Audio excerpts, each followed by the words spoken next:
Hey everyone, Tim here from SnapAttack. Let's dig into this week's Threat SnapShot. So today we're going to be talking about one of MITRE's attack evaluations, and this is a really cool project that they run every year. You can see they've run this for a couple of years now, and we're specifically going to be talking about APT29, the first evaluation that they ran. This is really a cool project that they put out for the community where they emulate a specific threat or threat actor, and it's really there to just better the community in terms of what SIMs, EDRs, and other tools are out there, how they can detect and how they stack up against these threats. So again, this is a more competitive process. They do publish their results in open transparency, so highly recommend taking a look at those results. But we're really going to answer the mail on the question, if your CISO or somebody in your organization comes to you and says, hey, how would we stack up against APT29 or Wizard Spider or Fin7 or one of these other threats or threat actors? This is a great place to come because again, they're very transparent in everything that they do. They publish their emulation plans, and again, they also make these very repeatable with Caldera. So. Link will be in the video below, but this is part of their Center for Threat Informed Defense. They do have some really cool projects that they put out there for the community. And we're going to just kind of take a look here at the emulation plan for APT29. So again, they've found real-world threat intelligence that describes the TTPs that this threat actor has used, collected from a variety of sources. They're all cited in the plan. So they talk about where they got that intelligence, what they're trying to emulate. They'll talk about the infrastructure requirements. This is going to be a little bit more of a manual setup, and I will say that this can be a little bit difficult. So SnapAttack customers, we've already done this for you. You can see the results in the platform. But ultimately, again, you have to have these configured in a vulnerable state, especially at the time this emulation was run, just to make sure all of those TTPs work. And then, of course, there is the scenario itself. We're going to dive into this a little bit in the video. Favorite part of this is actually how they do the initial setup. They're using a right-to-left operator to actually reverse the file name and extension for their initial access payload. And then from there, again, we can see some of the things that they're doing. So just rapidly collecting all the data that they can and exfiltrating it. Moving through getting persistence, credential access. They move laterally with PSExec, do some additional collection. So this is really, again, what they're calling a smash and grab style campaign. So again, these are all automated too. If you have MITRE's Caldera, you can use this YAML file, import these and run, which again, we'll show you in here. So again, these kill chains, we've got these in SnapAttack. These are available for subscribers. And this is the day one scenario for APT29. You can see the video here. We've got 2 victim machines on Windows. If I click around here on the video, there's not a lot that happens on either machine.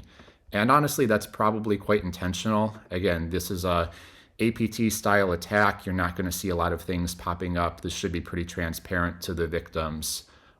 However, all of this can be seen, from our attacker machine, where you can see Caldera is set up.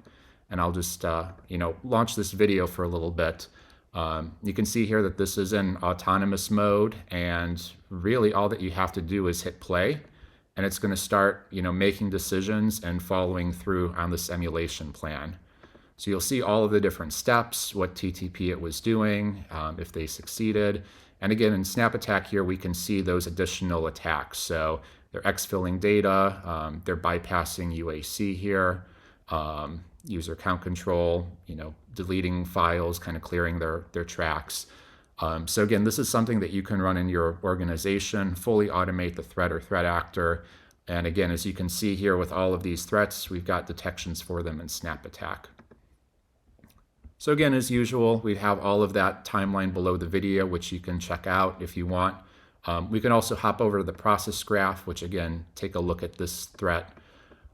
In particular, again, we can talk about that initial access payload. This here, again, it's fun. It's that looks like, how are we executing a .doc file? And again, this is an executable. It's that reverse right to left operator.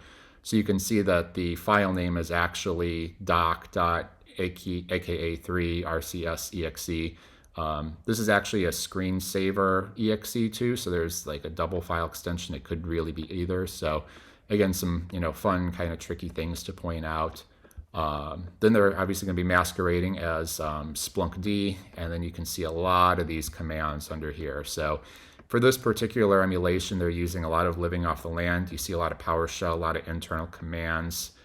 They've got that UAC bypass here with SDCLT. So again, if we kind of clicked through here, this PowerShell, we're going to see this here running at a high integrity context. So we have threats like that. Using Windows sysinternals tools like sdelete to, again, remove indicators, cover their tracks. So lots of opportunities for detection here. Not going to have time to dig into each one, but that's definitely something our subscribers can check out.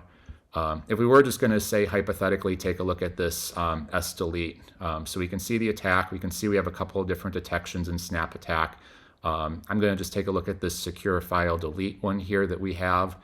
We know this attack is high severity, with this detection is high confidence, so it is going to be limited in terms of number of false positives, especially if this isn't something that your system administrators or other people in your organization are running. So you may decide that this is something that you want to deploy to one of your configured integrations. So again, you could go ahead with SnapAttack, configure that integration, and then one click say deploy it to Splunk or SentinelOne or MDE or CrowdStrike or one of these other compatible integrations.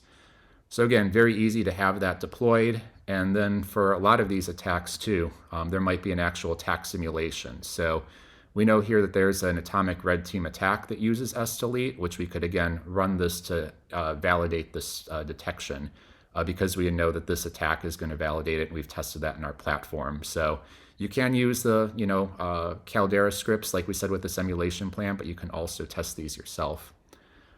That's not all though. We do have the kill chain for day 2. We have other attack eval kill chains, and if you're on a crazed search for APT29, there's definitely other threats in here. Again, we've got a partnership with Mandiant, and their security validation product is another way that you can see various content around APT29, specifically their TTPs. And again, these are also simulatable with attack simulations.